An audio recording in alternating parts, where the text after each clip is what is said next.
नमस्ते दोस्तों, स्वागत है आपका अपने चैनल पर। आज हम बात करने वाले हैं एक ऐसी फिल्म की जिसने planet of the apes franchise को एक नई दिशा दी। ये कहानी है एक क्रांति की, एक नए युग की शुरुआत की और इंसानों के अपने ही हाथों अपने विनाश की। जी हाँ, मैं बात कर रहा हूँ 2011 में आई film Rise of the Planet of the Apes की। यह सिर्फ एक साइंस फिक्शन फिल्म नहीं बल्कि एक इमोशनल जर्नी भी है जो हमें सोचने पर मजबूर करती है कि आखिर हम अपनी समझ और विज्ञान का इस्तेमाल कैसे करते हैं।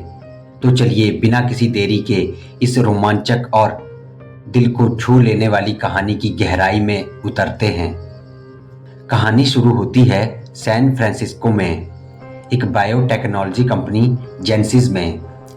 यहाँ वैज्ञानिक डॉक्टर विल रोडमैन, जिसे जेम्स फ्रैंको ने निभाया है, एक नए इलाज पर काम कर रहे हैं। ALZ-112 नाम की एक दवा। यह दवा इंसानों में अल्जाइमर रोग को ठीक करने के लिए बनाई गई है और इसका ट्रायल चिंपैंजीज पर हो रहा है। एक चिंपैंजी, जिसे नंबर 8 कहते हैं, ALZ-112 लेने के बाद बेहद इंटेलिजेंट और अग्रेसिव हो जाती है। वो एक बोर्ड मीटिंग के दौरान अचानक हमला कर देती है और उसे मार दिया जाता है। कंपनी को लगता है कि दवा फेल हो गई है और वे सारे चिंपैंजीज को खत्म करने का आदेश दे देते हैं। लेकिन यहाँ पर एक ट्विस्ट आता है। नंबर 8 दरअसल प्रेग्नेंट थी और जो इंटेलिजेंट और एग्रेसिव बिहेवियर उसने दिखाया था वो ALZ-112 की वजह से नहीं बल्कि अपने बच्चे को बचाने के लिए था। बिल को पता चलता है कि नंबर 8 ने एक बेबी चिंपैंजी को जन्म दिया था जिसमें दवा के असर से ही असाधारण बुद्धिमत्ता आ चुकी थी।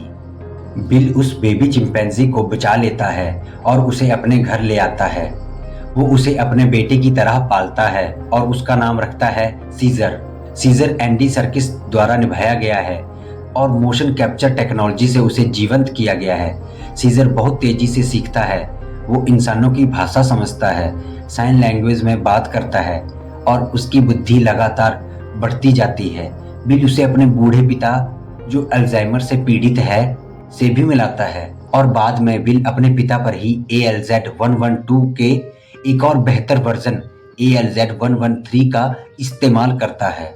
सीजर का बचपन विल और उसकी गर्लफ्रेंड कैरोलाइन के साथ प्यार से गुजरता है, लेकिन एक दिन सीजर बिल के पड़ोसी पर हमला कर देता है क्योंकि उसे लगता है कि वो बिल के पिता को नुकसान पहुंचा रहा है।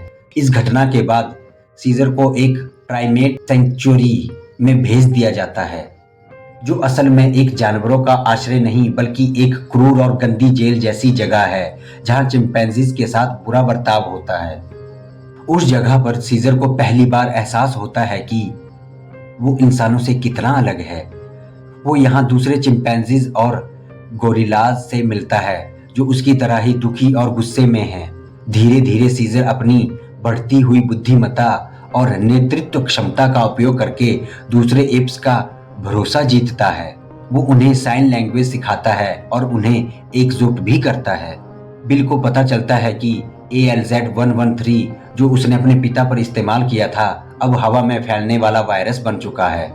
इंसानों के लिए यह जानलेवा है, लेकिन एप्स के लिए ये उनकी बुद्धि और शक्ति को बढ़ाता है। सेंचुरी में सीजर चुपचाप ALZ-113 को चुराता है और उसे बाकी एप्स में फैला देता है, जिससे वे भी बुद्धिमान और आज्ञाकारी हो जाते हैं।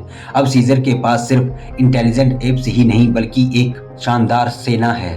फिल्म का क्लाइमैक्स तब आता है जब सीजर और उसके एप्स सेंचुरी से भाग निकलते हैं और सैन फ्रांसिस्को की सड़कों पर आतंक मचा देते हैं। उनकी मंजिल है गोल्डन गेट ब्रिज। यहाँ पर एप्स और पुलिस के बीच एक महान लड़ाई होती है। सीजर अपने साथी एप्स को समझाता है कि उन्हें एक साथ मिलकर लड़ना है। इस लड़ाई में एप्स अपनी नई मिली हुई बुद्धिमत्ता और ताकत का शानदार इस्तेमाल करते हैं। वे पुलिस को हरा देते हैं और गोल्डन गेट ब्रिज को पार करके म्यूरवुड्स की रेडवुड जंगलों की ओर बढ़ते हैं, जो उनके लिए एक नया घर है। बिल सीजर का पीछा करता है और उसे रोकने की कोशिश करता है क्योंकि वो अभी भी उसे अपने बेटे की तरह मानता है। लेकिन सीजर बिल की तरफ देखता है और पहली बार इंसानी जुबान में बोलता है, होम। यह पल बहुत पावरफुल है। सीजर ने अपना घर चुन लिया है और वह अब अपने लोगों के साथ रहेगा।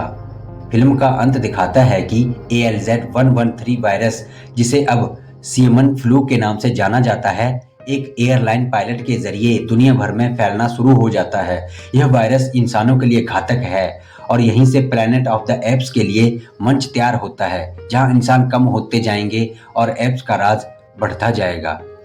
Rise of the Planet of the apps सिर्फ एक साइंस फिक्शन ब्लॉकबस्टर नहीं है। ये परिवार, आज़ादी और अस्तित्व के बारे में एक गहरी कहानी है।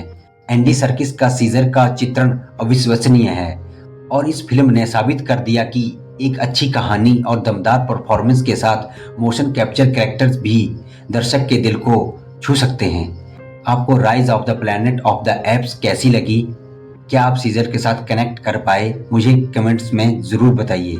अगर आपको ये वीडियो पसंद आया हो तो इसे लाइक करें, अपने दोस्तों के साथ शेयर करें और ऐसे ही मज़ेदार फिल्म एक्सप्लेनेशन के लिए हमारे चैनल को देखते रहिए। मैं मिलूंगा आपसे अगली वीडियो में। तब तक के लिए देखते रहिए मेरा चैनल। जय हिंद, जय भारत।